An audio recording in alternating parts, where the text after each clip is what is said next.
I've had like really bad pasts with relationships, and then just looking at my kids and saying, is this what I'm gonna continue showing them? Am I gonna continue to belittle myself?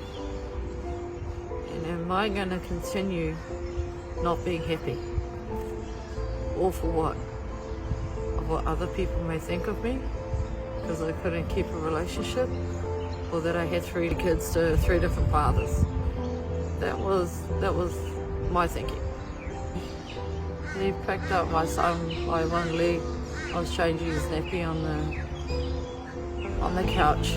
He picked my son up by one leg and he chucked him on the floor. I didn't realise that he was on something because I couldn't smell any alcohol or anything.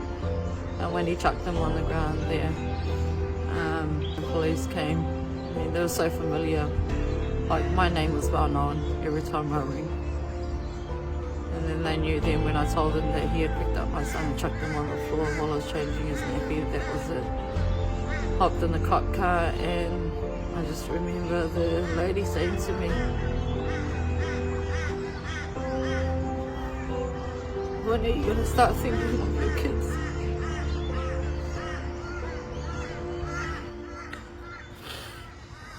And then from there, the cop car went and dropped his kids off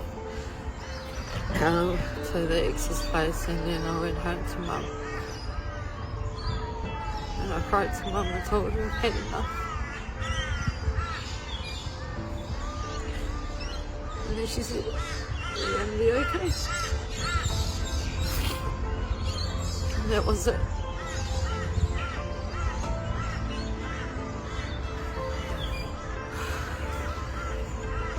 In our culture, the men feel like they have the power because they've been told and raised that way, that we have to listen to what they say. They're the man of the house, they're the man of your family. They provide and everything, that it gets to their head. And I think this time it just got to his head, and then he used that as an excuse to bully, to beat me. That was all domestic violence. But the one that I married, which is my kids now, my 4 kids that I have now, that one was mentally, like mental abuse, like full on. But for mental abuse, I just found the difference. That mental abuse is way worse than physical abuse. You can heal from all these beatings and stuff like that, but on the inside you can't heal from mental abuse. And the mental abuse, like, didn't see it straight away. Like, it started off all good, and then you get a drip of these little, like, oh, okay moments. Like, oh, never seen that side before. And I thought I'll brush it off, you know, just having one of those moments. I signed up to do a course for Flight Centre, hostess. And our uniform was a blouse and the tight black skirts and the heels. One day I went over, I went over to his house and I slept there. And then he was getting ready for work, and I'm like, oh, okay, well, have a good day, because he leaves early in the morning. And I got ready, and I went to walk out of the garage, and he was standing there, and I go, oh, so work finished? And he's like, yeah, no, we had a short day, but why are you dressed like that? And I'm like, hey, like, getting ready for course, this is my uniform.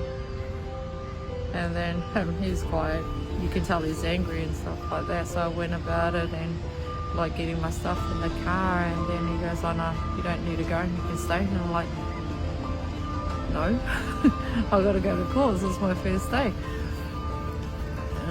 And then it just carried on from there, little words and attitudes and stuff like that. And I thought, I'm not gonna go to course like this. I'm already feeling bad. I'm already feeling angry, and I'm already feeling like I'm disappointing him. You know, so maybe I should stay. And then that was it. So I had to ring them and make an excuse as to why I didn't come in. took everything off, back into normal clothing and stuff.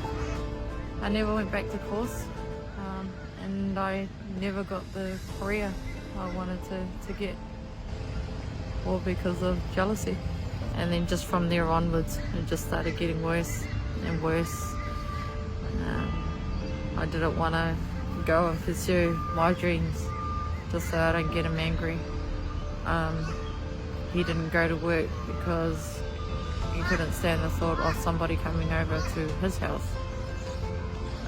finding me with someone else and me just talking to other people.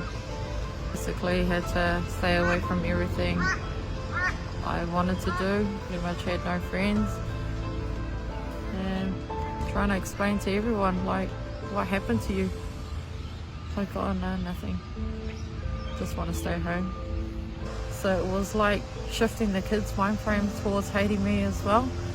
So every time I was growling them and settling them, he was cuddling them and stuff like that.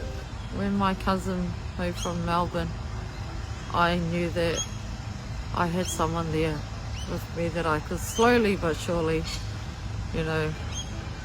lean on. Yeah, I think we all found out about Victorious the same time, and it's when they were like, oh, we'll just go and join, that we were like, oh, okay. I was happy to sort of give it a go, knowing that what I'm going to cop when I get back. But I had her there. I was actually vibing off her. She wasn't she didn't know, but I was vibing off her. I was getting my energy and my strength back because she was there.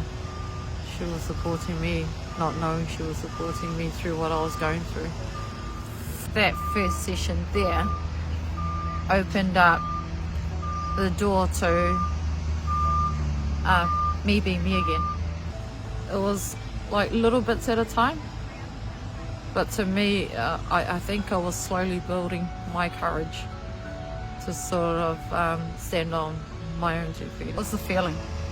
I knew I was back in that place again, because the feeling when I joined the group, like the vibe from people, I got that, and that was me back then.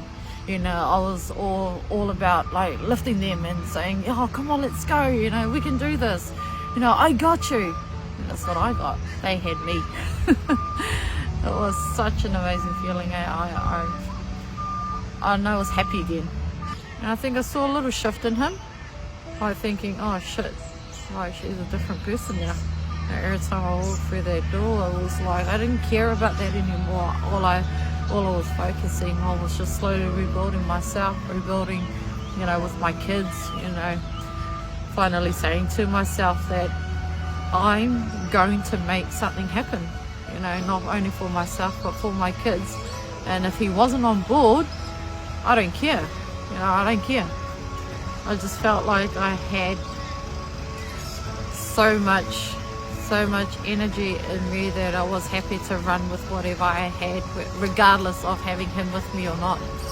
Yeah, the mentality side was still there, it was still getting worse and it was still, happening.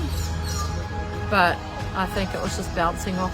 Every time I came to Victorious and I had sessions, it was like going back a new person again, going back home, and I was able to talk to my kids, like, oh man, this is so cool, this is what we do. I've never known these moves before, but me, I like to try new things. Felt stupid and ridiculous, but yeah, I was happy to try new things and to be able to go back home, and tell my kids, how cool it was. And they were excited too to come. But I had to focus on me first. I had to focus on me first, get myself right first before I could even work on them. And then, yeah, when I got a job, I had Victorious, and my kids were settled in school. But one day I came home and I said, I've had enough. Because I came home to argument again. Why are you late and stuff like that. But this time, I was strong enough to say, I don't need it anymore. So I kicked him out. After finishing that, I I started building on myself and my kids, and all of what I wanted to do, of all my happy places and what I wanted my kids to grow up to be, I was able to do myself now. I was so happy, I was so happy to build onto that. And as time went, our relationship, me and my kids' relationship, were just good. You know, everything was going the way that I wanted, so my kids were happy. I mean, I was happy. I mean, I was still going through that, and then pushing forward to about 1.5 years, I was still a single mum with my kids. I was in a much happier place, mentally and physically in a much happier place.